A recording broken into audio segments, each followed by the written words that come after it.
Senator Clark's got a guest, please. Thank you, Mr. Chairman. If you're a veteran with the 22 veterans here today, would you stand up, please? 22. Thank you. Thank you for being here.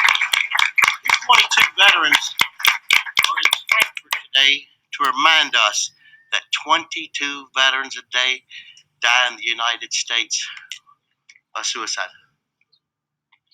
22. Kentucky shares what, every 4 days, 3 of us, perhaps, about that. This is a frightening thing.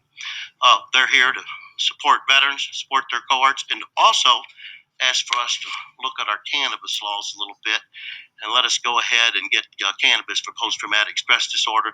They want us to look at our cannabis bills and stuff. And I appreciate you being here. I appreciate what you're trying to do. They came here for VMAPs this morning, but of course that was canceled because all of a sudden 22 veterans become the gorilla in the room. And I thank you for being here, and I thank you for your work on cannabis. Thank you very much. For what it's worth, it was announced yesterday. Thank you. It was announced yesterday on the floor. So I understand that, but nobody knew they was coming. Well, since Senator Embry's not here to explain why it was canceled, let's not throw accusations around about why meetings happened or didn't happen. Senator Clark, please. All right, I take that back, Mr. Chairman. Thank you. Thank you. But I do welcome the guests. You're always welcome. Senator Embry would welcome you and his committee. I'm sure of that.